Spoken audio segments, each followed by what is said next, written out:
it's windy. So they're clustered, and of course, they won't, even if it gets in the mid to upper 50s with this type of wind, they won't be flying around much. So the weather has a big effect on bees and what they can do here in the spring. I just so you know, I happened to check today Alba's beekeeping out in California, and they have queens available in case you need queens. They didn't have them Friday, and today they have them. So you can order through the end of May. They have different delivery dates. All right, and this is we've talked about mites. Mites, I just can't talk enough about them because they're so bad. If you get too many in a hive, it will mimic other diseases. The cappings will be perforated. You get perforated cappings from several other of the diseases in there. You'll get the texturing will be greasy looking. You get spotty brood, smaller population, and they will be more defensive.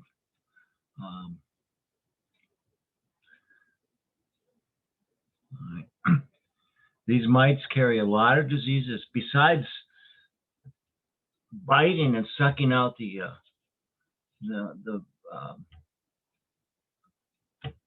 fat. I wanted to say bee blood, but it isn't. The fat bodies from the bee, which are like its liver.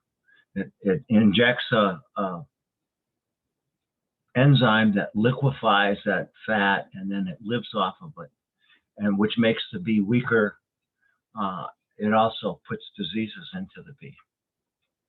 All right, and this happens to be a picture that you can see of deformed wing virus. You'll see these bees once in a while in your hive, and their only purpose, the only thing they can do is carry the virus around, because you can see it can't fly, can't work. We talked about integrated pest management with the screen bottom board. Supposedly will take 2 or 3% of the mites out of your hive, because they'll drop off bees and drop out of the hive and they can't get back in.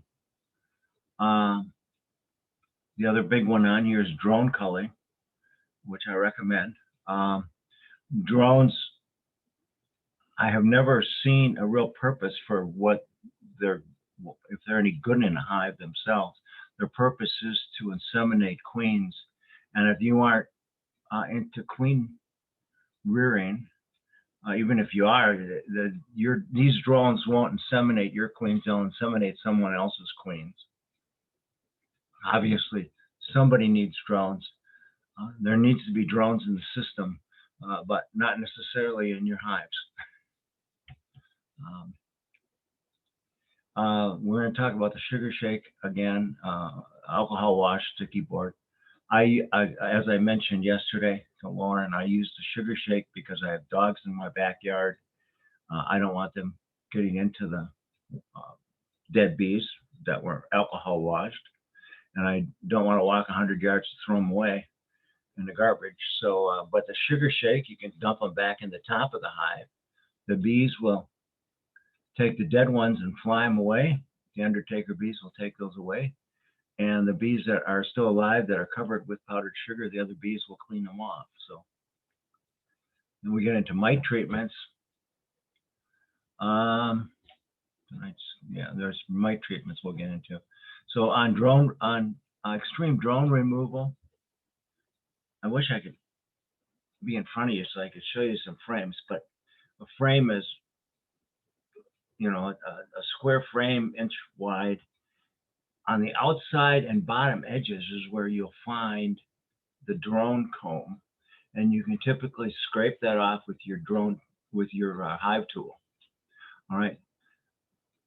Once in a while, you'll find a little patch of drone comb towards the middle of your frame, but 90% of the time, it's always in the bottom.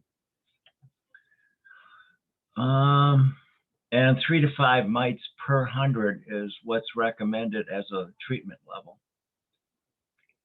All right. We'll go to the sugar shake or alcohol wash. Again, you use a mason jar with number 8 hardware cloth across the top. You shake some bees off a frame, and the frame you want to use is a frame with larvae or eggs with nurse bees on it.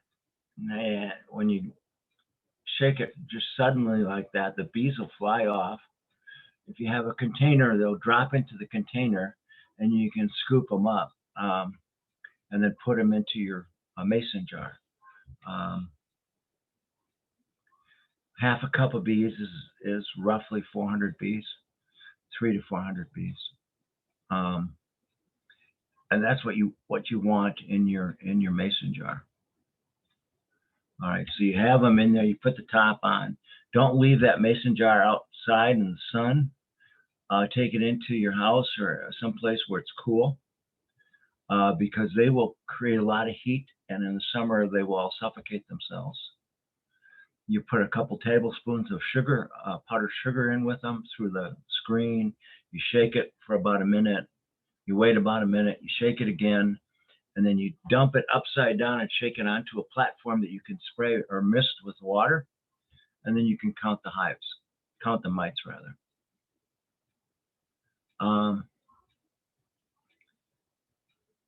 It's just mites per 100 bees. You're going to assume you have 300 or 400 bees. How many mites do you have? The only place in the world that doesn't have varroa mites is Australia. Interesting. If you live in Australia and you find a varroa mite in your hive, they immediately destroy all the hives within 10 kilometers of your hive. They pay you for it, but they don't have varroa mites. And when they do find one, they sort of cleanse the area of it.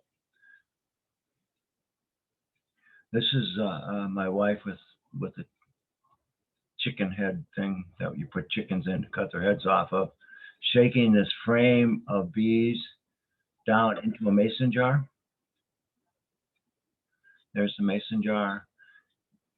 Bottom inch or two will be full of bees, and you put the powdered sugar through the screen on the top.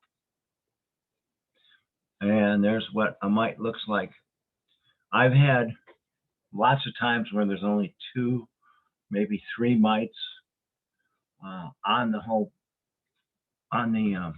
in the test, and then I've had times where there's 15 or 20.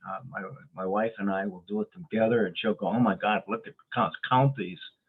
So, and it can be at the same time. I have 15 to 20 hives typically, and I try to do most of them within 2 days. Typically, when I do sample them, and I can find 10 of the hives have 1 or 2 mites, and then 1 hive will have 15 or 20. It's really strange how the mites migrate to a certain hive. There's certain mite products you should not use during honey flow, or if you do, don't use the honey.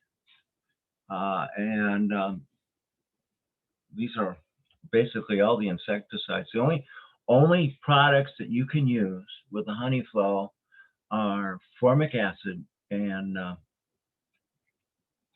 oxalic acid. Both of those are natural organic acids that are already in honey and that will evaporate once you use them. All these other insecticides are just that, insecticides or miticides, and they will leave that miticide in your honey. When you say the term honey flow, what specific time are you referring to? All right. Typically, it's from the first bloom. Apple trees are around the first ones that really bloom big, but the first bloom of spring through early August, that's your bloom season when you get a lot of nectar. You will get nectar in September, October from goldenrod. If you use it then of course that's a honey flow. Most beekeepers I know don't use the honey from the fall because it's more bitter and it isn't as desirable. But you know, honey flow is typically your nectar from, I'm gonna say, mid to late April, when the trees start blooming, through early August.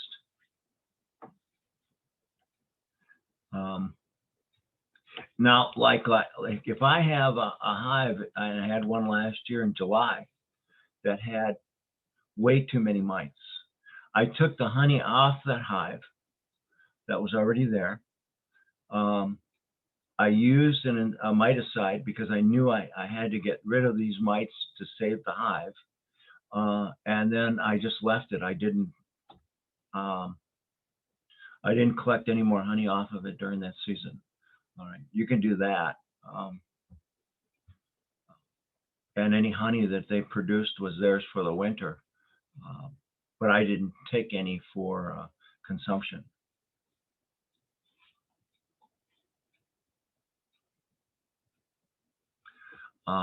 Amatraz is a good miticide.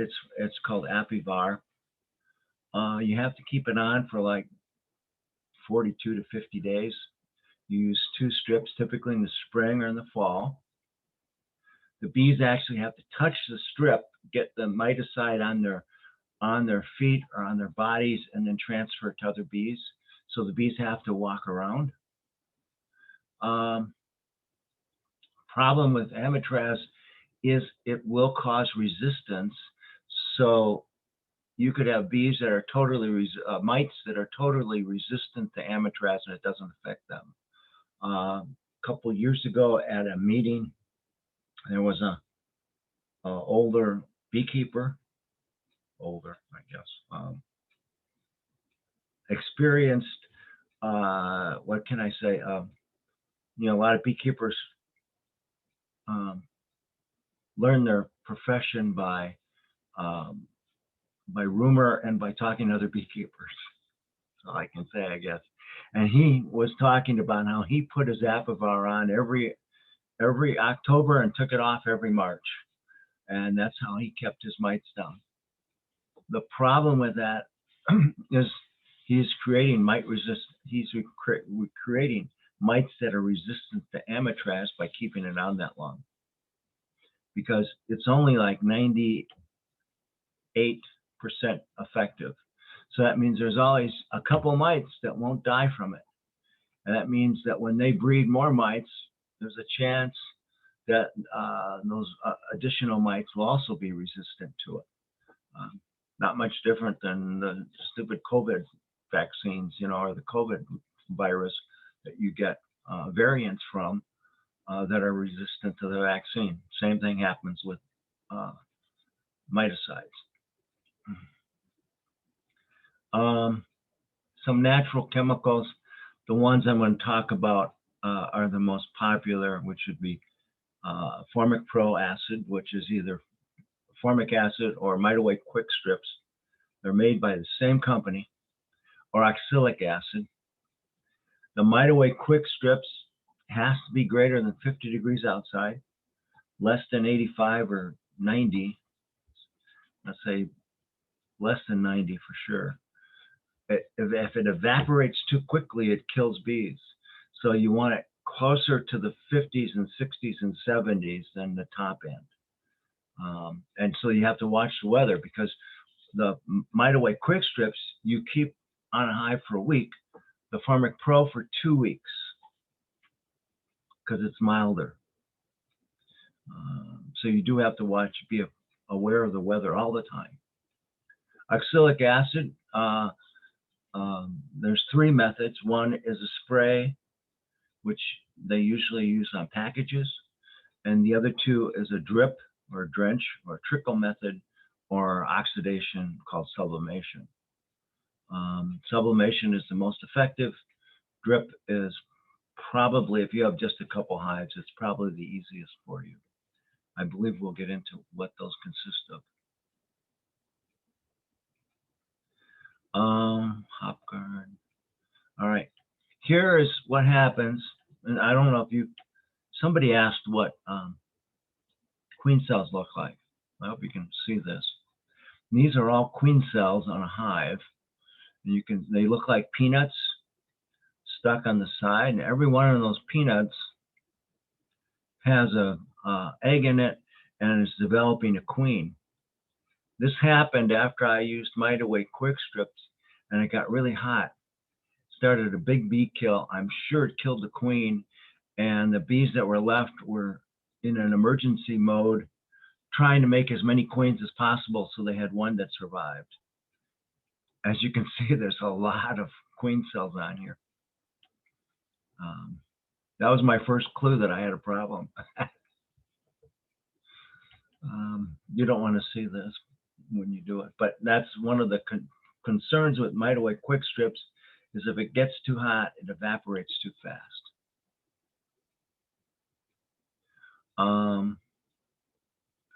Formic acid diminishes over time. Yeah, beeswax already has formic acid in it. The key with Mite Away quick strips or Formic Pro is that it's the only insecticide, however you want to label it, that kills mites under the brood cap.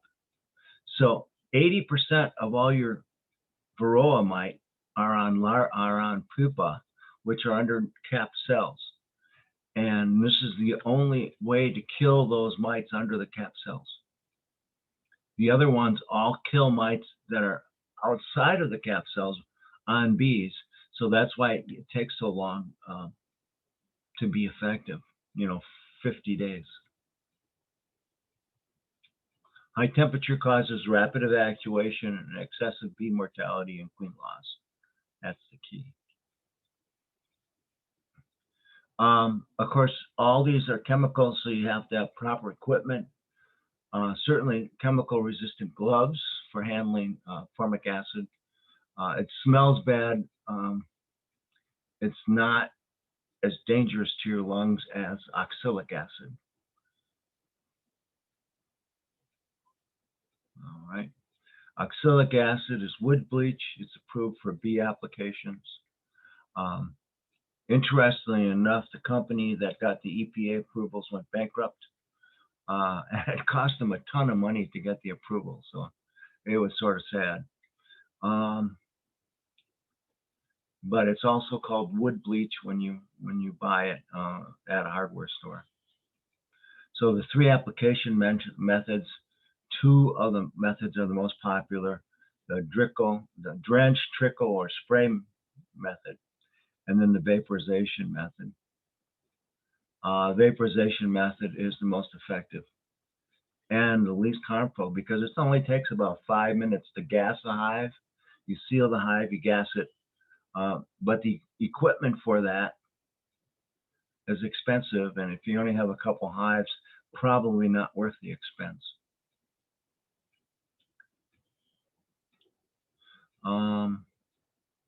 I think I have pictures. If not, I will come back to more pictures on how to do those methods from another presentation. The brood diseases, the 3 you'll see. I hope you never see the American foul brood. You will probably see at some time European foul brood or chalk brood. All right, American foul brood, there's spores. Here's the big test. If you see goo in a cell and it's sticky like this, it pulls up like a string of goop, you have a problem. Robber bees spread it. You can get it in old equipment because it's spores. These spores, the CDC has spores from like 75 years ago that they keep trying treatments on. And there's only 2 things that work on these spores: radiation and fire. And that you can buy test kits from any of the reputable bee suppliers for American foul brood and for European foul brood. And it's easy to do those test kits, but you don't need it. Just by watching your hive, you can see spotty brood, you could see this goo where the larva was. That's the key. You're always looking at larva. It's supposed to be white, and has and nice. And if it's brown and gooey, you may have American foul brood. There's only one solution in Iowa for American foul brood, and that is to burn it. So here you can see these caps, how they look sunken. I don't know if you can tell, they sort of look greasy. Several different diseases will cause this appearance. Like I said, parasitic varroa mites will do symptom. Will make this. There's a couple. So just because you have bad-looking brood caps doesn't mean you have American foul brood, but it's just one symptom. See how they're sunken? You got some perforations. It just doesn't look good, right, for caps. That's a sign that you have a problem. It isn't a sure sign that you have American foul brood, though. It gives you scale. And there's the cure for American foul brood by law. In almost every state, you have to burn your hives. There is no other insecticide, miticide, anything that, except they do have equipment for these big operations that have thousands of hives. They will bring equipment in on a conveyor belt and run the hives through radiation to kill the spores. European foul brood, again, it's spread by bees visiting your hive to rob it. The larva doesn't look right. It's off-colored. I've had it. Remember I mentioned about the stomach ache? Here, the larva will look like it has a stomach ache. It turns up on its side. It turns a little brown. You'll have the punctured cappings again. It's a mild disease, but it will go across your whole hive and devastate the demographics, to reduce the population. You can control it with terramycin and by putting a new queen in. Terramycin is an antibiotic you can get from your veterinary clinic. In North Liberty, the veterinarian will give beekeepers terramycin if you fill out the right forms. You need what's called a veterinary form directive. You get those off the internet. They're usually for pigs or for cows or cattle. You just cross those terms out and put European honeybee in instead, and you describe some of the symptoms on the paper, and you can get terramycin. A chalk brood, it's caused by fungus. You won't kill your colonies. You'll see dead bees in front of the colonies. I have never seen it on my hives. I saw it once on somebody else's hive. It's usually in the spring. You don't have to control it. It will clear up without your intervention once a good bloom happens and they can get good pollen. Sac brood virus. I'm going to jump through these. Nosema is diarrhea. It's dysentery. It's a gut disease. There's two types. There's apis and Serene. Very not uncommon. You'll see brown stains on the top of your bars on hive. You'll see brown stains in the front of your hive where the bees are trying to get out, and as soon as they get out, they have diarrhea. Most common today is Serene, but you can't detect it unless you have a microscope. It isn't worth the effort because you can clear it up with either fumagellin B treatment, or it will usually clear up on its own without devastating the hive too much. The way they do detect it is you take a whole bunch of bees, you cut their heads off, you take their stomachs, the bee body, you crush them in a mortar, you mix water with them, sterile water, and then you put them under microscopic on slides under a microscope to look for certain cells. Pretty intense to do it. Wax moths and small beetles, you will have small hive beetles. wax moth is a continual problem. The moths will, in the summertime in August, they will sit on the outside of your hive and try to get in. They'll sit there at night and see if they can get when the bees aren't paying attention, get in.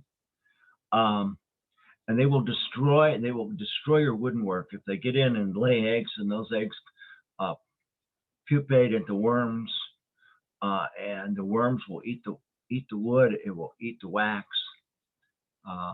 They do a lot of damage. I have some pictures I will show you eventually of the damage they do on some of mine. They do it on stored hives. So there's two ways in the fall that you can store your frames and avoid wax moth problems. One is you can put them into bags, plastic bags, and get a substance called paramoth. It's similar to mothballs, but it's not as toxic as mothballs to people. Called paramoth. You put it on a dish on top of your frames.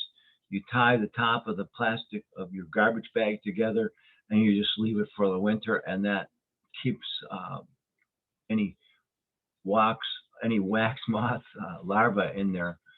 They can't survive. The other way is to freeze your frames. Rotate them in and out of a freezer for a couple days, and that will kill the eggs, and you won't have a problem. Small hive beetle. Wow. The best defense is a really strong hive. What happens is the bees will trap the small hive beetle, and they will put, this is the strangest thing, I've seen videos of it. The bees will actually push the small hive beetle into a corner and put guards on it. It's not an effective use of bees, but they will guard it and make it sit in a corner somewhere and not move around. The downfall is that when the beetle gets hungry, it comes out and it tickles the bee's antenna, so the bee will feed it, and then it will go back to guarding it. It's the strangest thing. It doesn't let them starve to death, but it won't let them move around the hive. They will slime your honey, and it will ferment, and it's just a gooey mess. What happens is they feed on the honey, then they go outside in the soil to pupate in the soil, and then they come back in about a month back into the hive, and that's a constant cycle. I've had years with bad hive beetles. I've had years with no hive. Last year I didn't have any hive beetles. 2 years ago I had, in every hive I had hive beetles. I believe that they come back to Iowa from beekeepers that take their hives out to California, and then they get infested and they come back, and if there's a bad infestation out there, they come back here. They do fly around, so they'll fly to different hive locations, and I think that's how you get them. That's my theory, at least. Some years I don't have any. If they get into the ground around your hives, you can poison the ground. I've never had to do that. I use beetle traps if I have them. It's called a beetle blaster. You fill it with some vegetable oil. They sell special oil for it, but you can use vegetable oil. The bees will force the small hive beetle into there, and then of course it drowns in the vegetable oil. Yeah, paramythin is what you use to drench the ground for the small hive beetle. I don't use it. I just have too many animals around. There's the culprit, this wax moth, and they will lay eggs in your hive, and they feed on the wax comb, and it just creates a mess. I think I have pictures coming up. My wife, this is pretty funny because she's the one that changes the frames out into the freezer, right? And a couple of years ago now, I believe, she missed a whole bunch of frames that were back in the corner of a room, and she forgot about them until the spring, and they were infested with the wax moth eggs, And now when there's a moth in the house someplace, she goes crazy. I mean, she chases those things around. She hates them because of what they did to her frames. I had moths one time in a batch of flour and I almost died. Them and their eggs are so gross. Yep. Yep. Well, I changed her opinion of moths real quick. See, here's the frames that she missed, and you can see that they just devastated. They make this web. They lay these. This is all destruction on the woodwork.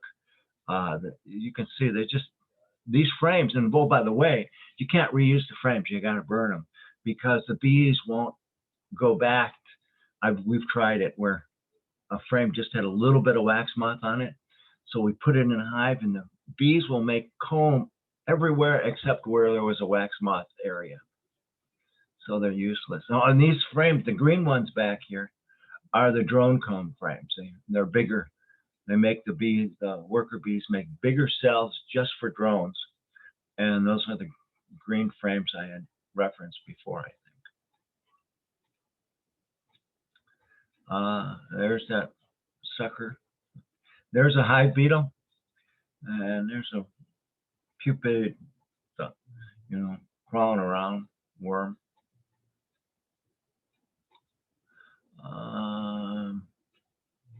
Okay, the checklist. I think everybody got a copy of that paper checklist, right? That I sent. That's just a reminder for you. You can look at that and you can use that, or you can just use it as a note to say, oh, here, I need to check these things. Every hive is going to have some problem every time you look at it. So this is a hive entrance. You should look at your hive entrance when you do your inspection, first thing. You can see these are all dead bees. This happened to be from a Mite-Away quick strip incident with where I said it got too hot and vaporized too soon, and these bees all died. And I knew I had a problem. But if there's another thing going on in the hive, you'll see dead bees outside too. I'm not sure why I put this there, other than that there's a lot of bees. Good bees here. You can see the pollen. This is all pollen, and they're walking around, and that's a drone, of course, because of the eyes. This is what you'll typically see when you pull a frame out to inspect it. Not necessarily that it will have all this brood, cat brood on it, but you'll see lots of bees moving around. And these are a lot of bees moving around. You can see why it's easy to squish bees. And if there's a queen, it's easy to squish her too, because it's hard to find them. And there's that, I'm not sure if I showed this to you yet, but there's that stomach ache type larva. You can see it's a bit tannish brown, and it's up on its end, and it shouldn't be that way. That's the first sign. You're looking at larvae all the time to make sure it's nice and white and glistening. If you see this, it's an indication that you have a problem. So when you saw that in your hive, did you take that larva out? No. If it's in there, you already have the spores from, and this would be European foul brood, and I didn't test it. After this, I bought some test kits in case I ever needed it, but I just assume I had European foul brood because of the conditions I saw. Yeah. So I have terramycin, so I just put terramycin in the hive. Gotcha. If you ever have a problem, give me a call or send me an email, because I have like 5 pounds of terramycin. You don't use that much, Awesome, thanks. These are what your larvae should look like. That's why I'm always in saying, you do an inspection, look at your larva real quick. Make sure it's warm enough to look at it. But you can see how it's white and it's glistening and the white food is there. These are good larvae. Good larvae again. a little bigger. And this is the laying workers. You can see, look at all the eggs over here on the left. That hive is gone. There's nothing you can do with it. Typically what beekeepers will do when they have a really bad hive is they'll just let it go and they'll just forget about it for the season, because all it is going to be is drones. You can't do anything about it either. Okay. These are queen cells, and these are the typical swarm cells. And you'll see these typically in May and June. You may see them later on, but usually always in May and June, because the hive's getting ready to swarm, wants to split off. It's a natural instinct to go make another hive. You don't want that. There is a form of beekeeping called natural beekeeping, where you just let them go. Obviously, you're going to lose a lot of honey, and your population of your bees will be down. There's a gentleman by the name of Michael Palmer out on the East Coast who writes books about natural beekeeping. I'm sort of more into commercial beekeeping, in the sense that I'm here for the honey and I want to get a good honey harvest. And it's like natural farming. You know, do you keep cows or cattle? You raise them for beef, so you do certain things. It's not just that you have them walk around. So I raise bees for honey. So these are swarm cells. You see how they're not capped? They're open at the bottom. These are all like peanuts. If you break one open, it'll be full of royal jelly, and there'll be an egg at the very bottom.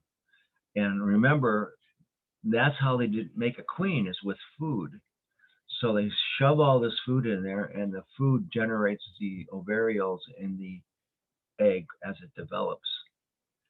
They're all open, so you can take these off and prevent it from swarming for a little bit.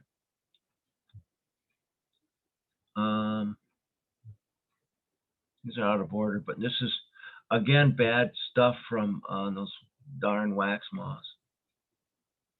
Yep.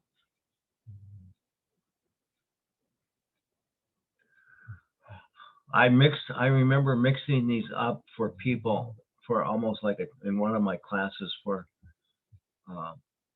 where we're in person and we're close and I can show the slide and have them come up and look and point to things. And I mixed them up so people could talk about each slide, but obviously can't do that over Zoom.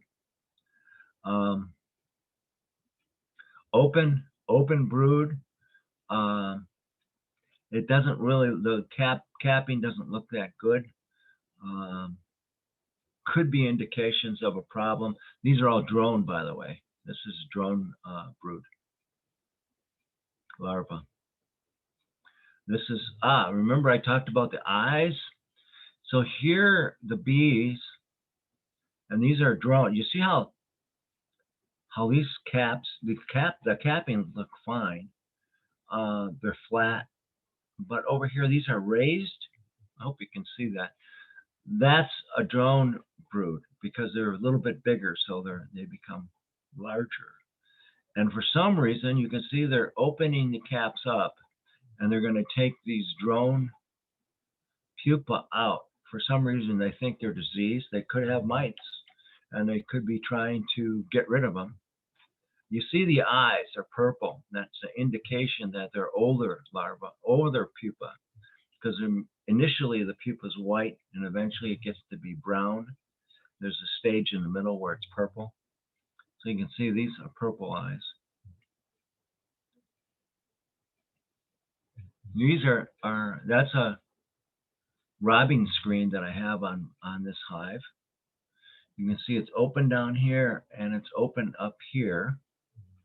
And the bees are congregated here, and they aren't being robbed, but I had a robbing screen on them. What happens if you think they're being robbed, you can close the bottom down here, and that just leaves this little hole up here on the top left.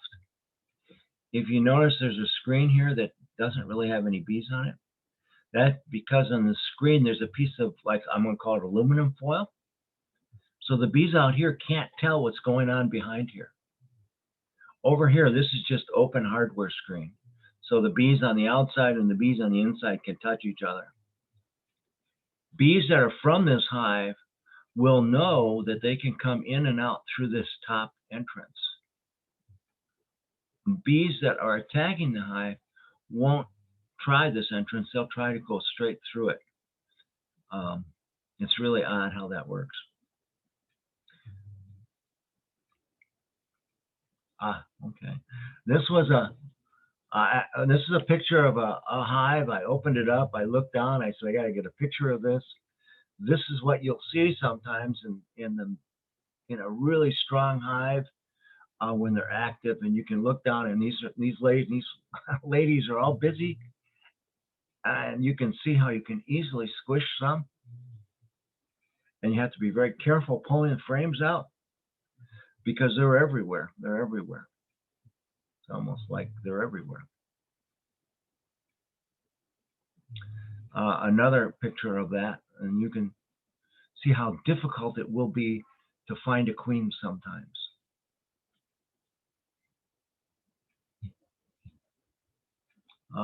Drone. I think I showed these to you, but that's a drone here. That's a drone there. Big eyes compared to the worker bee eyes.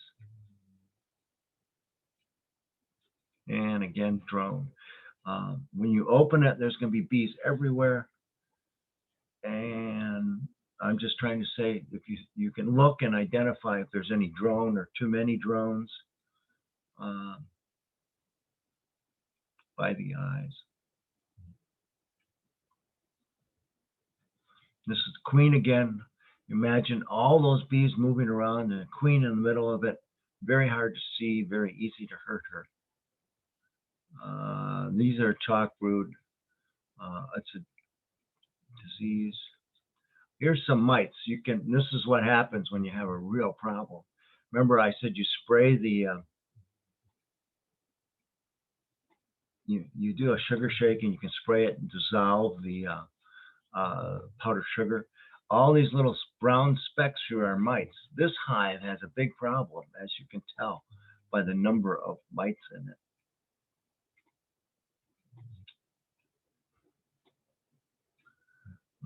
Just larvae again with pollen. Now this is bearding in August. They aren't swarming, they're bearding. It's too hot. So they've come out of the hive and they're just hanging around on the outside.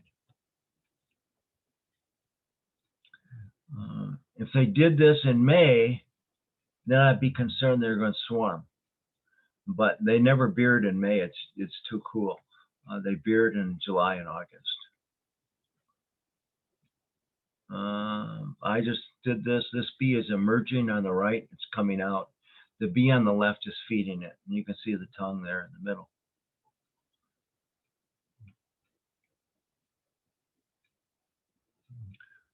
More bees. You saw this picture.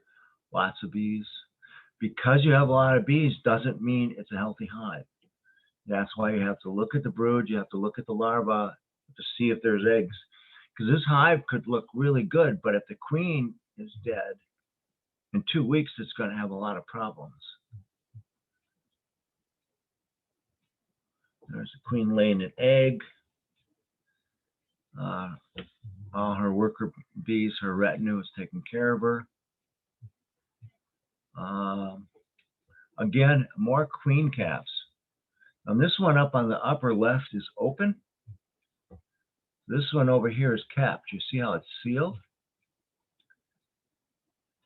Now, if you see a queen cell like this, and it's open, but the queen has already come out, what happens is the queen will chew a circle and make a flap.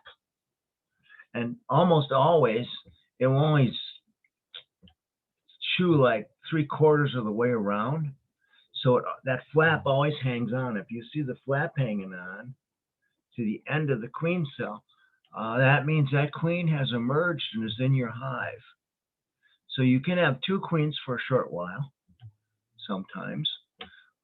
That new queen, you will never, I don't think you'll ever find her because she isn't very big yet.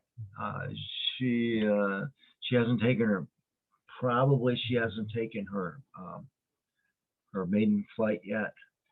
Or she may have, but it's very hard to find them for a couple weeks until they get much bigger.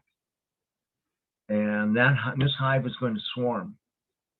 And there's nothing you can do about it at this point, except wish them good luck and take care of the bees that are left. And there's a queen cell that's capped. You can see how it's sealed.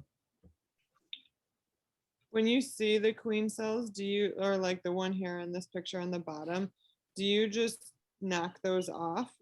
Or like, No, and this one, see how it's sealed? yeah, It's too late to knock it off. what about if they're still open? Do you want to If all of them are open, I destroy them.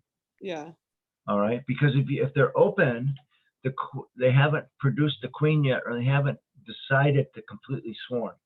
As Yeah. soon as they're sealed, those bees have decided to swarm, and you can't stop them from swarming.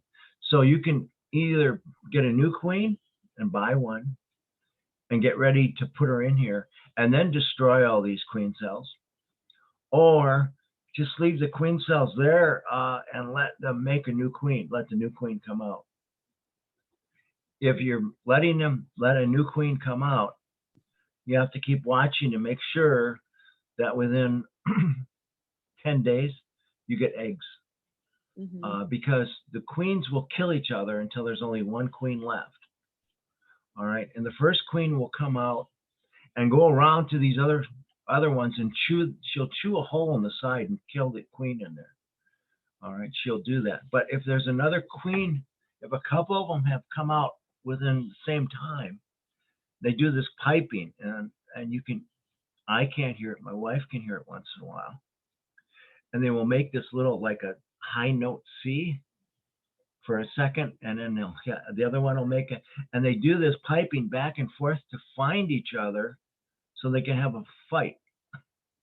Oh. And then whoever's the strongest survives. And so she takes over, but that's after the other ones have already swarmed, right? Yep, the other ones will have swarmed at this point. When like when you see this stage, is there any way to like do the swarm for them? Like no, because they'll probably have gone by this time. All right. Okay. And if they haven't, they're going to go shortly, and you won't be able to tell. So if they get to this point, and here's the interesting part.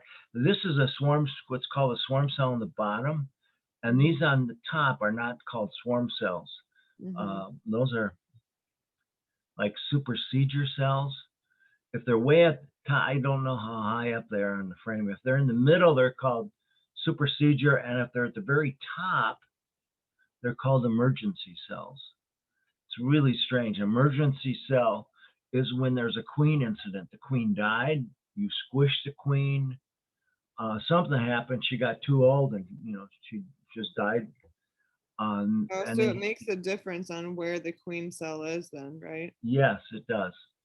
The bottom ones are always called swarm cells. The ones in the middle are called supersedure. What that means is the bees are not happy with the queen. So they're making a new queen because the queen's only there to lay eggs. And if she isn't giving off enough pheromone smell, they will kill her and go with the new queen. So it's only bad then. So if you see a queen cell in the middle or the top of your frame, leave it because they're working on themselves. Yeah, if it's in the middle or the top of the frame, more likely than not, there's a problem in that hive and they're trying to fix it. Yeah. If it's towards the bottom, like this one, then they're getting ready to swarm. That's a rule of thumb. Of course, all rules, it's 90% accurate and 10% Right, not. right. Yeah, But that's a rule of thumb. gotcha. Thanks. If you see both, there's probably a problem somewhere. That's why you're always looking for eggs, right? Or a queen. If you see a queen, life is good. But if you see her 50% of the time, you're doing really good, in my opinion. Mhm. If you see eggs, you should be able to always get pretty close to seeing eggs. Yeah. And then there's been a queen there within the last 3 days. Here are all open queen cells again. You see how they're open.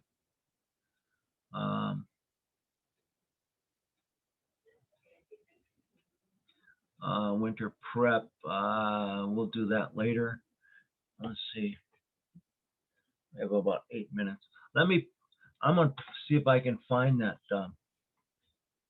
presentation on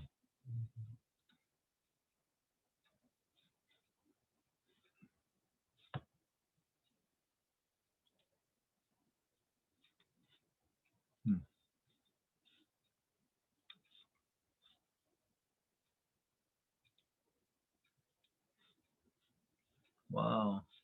Are you guys still there? Somebody? Yeah. Yeah, we're here. Yeah. I only have one picture on my thing. I don't know what I did. Sometimes you can go to the top right-hand corner where it says view and do gallery versus speaker, but other than that, I don't know. Yeah. Isn't that weird? I only have you, Lauren. Oh, Interesting. well, Janessa and Angela and I don't know your name from the Solon Library, but everyone else is here. Okay. Let me see if I can find that mite discussion that I showed you the other day. This might be it.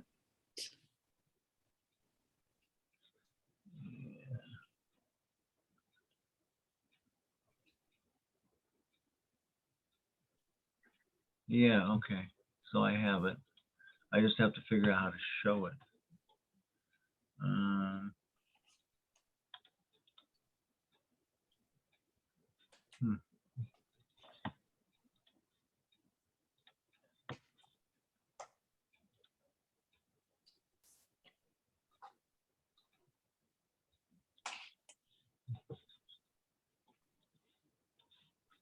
Wow.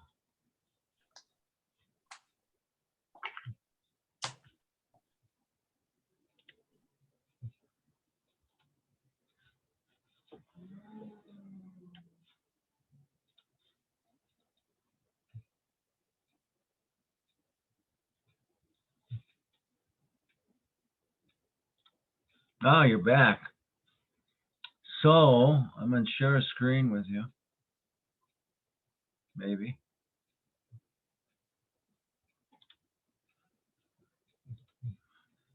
There. Do you see this? It's EPA regulatory decision. Does everybody see that? I hope.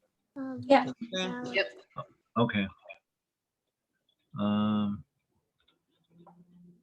All right. So this was when the EPA back in whenever year it was decided to allow to use oxalic acid. And I said I wanted to show you different ways to do that. You put it in a sugar solution and you spray it on packages. You won't do that, but if you buy packages, they should be sprayed that way, I believe. You will either use this sugar solution that's trickled into between the frames, or you'll vaporize it. See if I can go back and find.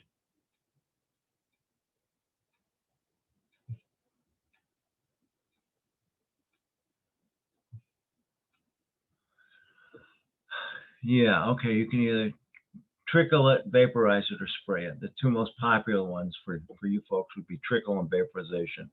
You probably won't do vaporization because you only have a few hives. It's expensive equipment. So you're gonna get a syringe. You're gonna make a batch of this up. You're gonna use 50 milliliters per hive.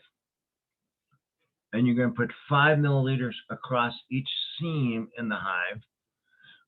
As you're trickling it on top of the bees. Oxalic acid will not kill mites under comb, all right? So if you're going to use it, you're going to have to use it every couple of weeks, at least the first time, because those mites the pupa will come out of the comb with mites on them, and they'll get onto other bees, and they're constantly coming out. That's why it's not typically used during the brood season. That's where you use formic acid.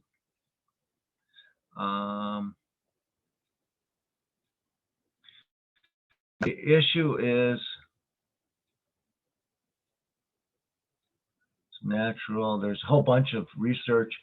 Good. Here's part of the equipment. This is something you have to buy. It's fairly expensive. You hook it up to a battery. It heats this plate up where you put a gram of wood bleach in there. It's a granular, it looks like crystal sugar, which is also dangerous, right? Because it's a poison. And it vaporizes it. Once it gets to a certain temperature, it sublimates it. What happens? It goes from a solid to a vapor without becoming a liquid. That's called sublimation.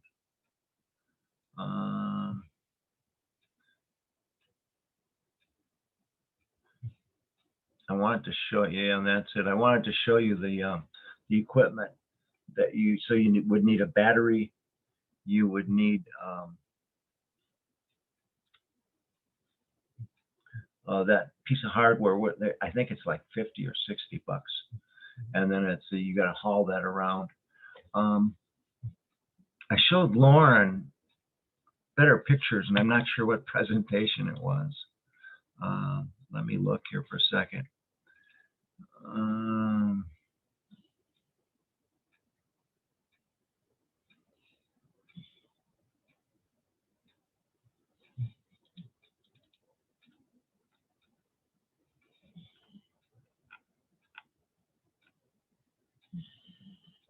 Oh, okay, here it is. My apologies.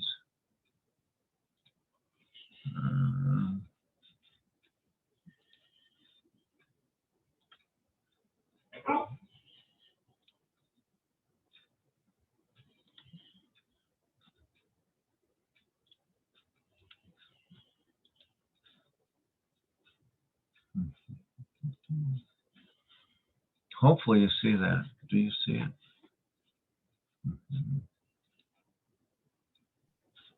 I just see you. Okay. How about now? Yep. Good. This will be quick. We only have a few minutes, I know. Well, I'm out of time, but here's that dribble method, if I can.